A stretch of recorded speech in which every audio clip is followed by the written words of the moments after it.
One of the most powerful features of Spreadsheet.com is that it allows you to connect worksheets like tables in a relational database so that rows become linked together like records. This allows you to build some pretty powerful things in Spreadsheet.com with just a few clicks. For example, here we have an asset management workbook with two worksheets called Assets and Vendors that are linked together. Each of the rows in our Assets worksheet was purchased from a vendor, and each vendor is a row in our Vendors worksheet. So here, column G in our Assets worksheet contains links to rows in the Vendors worksheet. You can click on a row link to open that row in a form dialog. This allows you to view and even edit all the information in that row, even though it lives in a different worksheet. For example, here we're looking at a row from the Vendors worksheet without actually leaving the Assets worksheet. This is all accomplished by simply using the related row data type. And you'll notice here in column G, we've set this column to contain links to rows in the Vendors worksheet, in the same asset management workbook. You can also open any row in the current worksheet by clicking the expand icon in the row header at the left. You can then drill down to related rows, and you can just keep going. Because Spreadsheet.com is both a spreadsheet and relational database, there is no end to the number of worksheets and rows you can link together.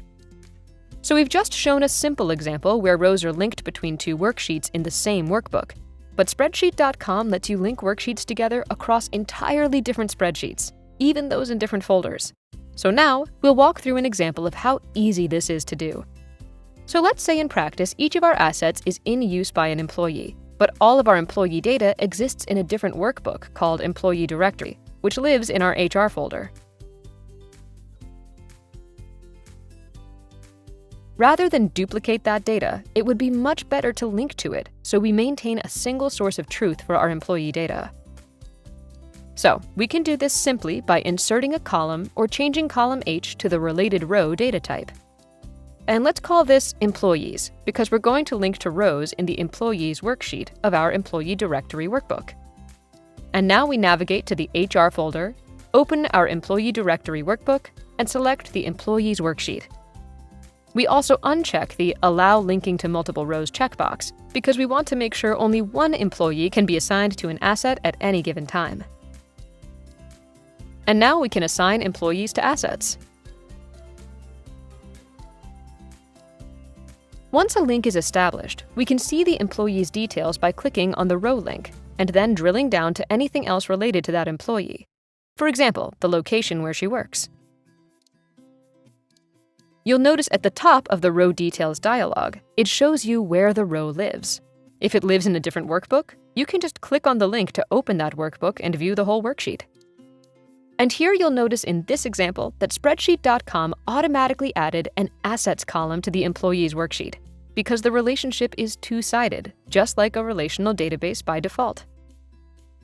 Now let's say you want to see more than just the name of linked employees in the Assets worksheet, like maybe a photo and email address. Again, instead of duplicating that information, it's much better to link to it. And now that a relationship between the Assets worksheet and Employee worksheet exists, you can easily pull related information into the Assets worksheet using the related row lookup data type. So in our example, let's change column I to use the related row lookup data type. And now you'll see you can pick columns to look up based on existing relationships in the worksheet. So here we'll select Email to pull in the employee's email address and name the column Email. And now you can see all the email addresses automatically populate. And this happens now automatically whenever you link another row.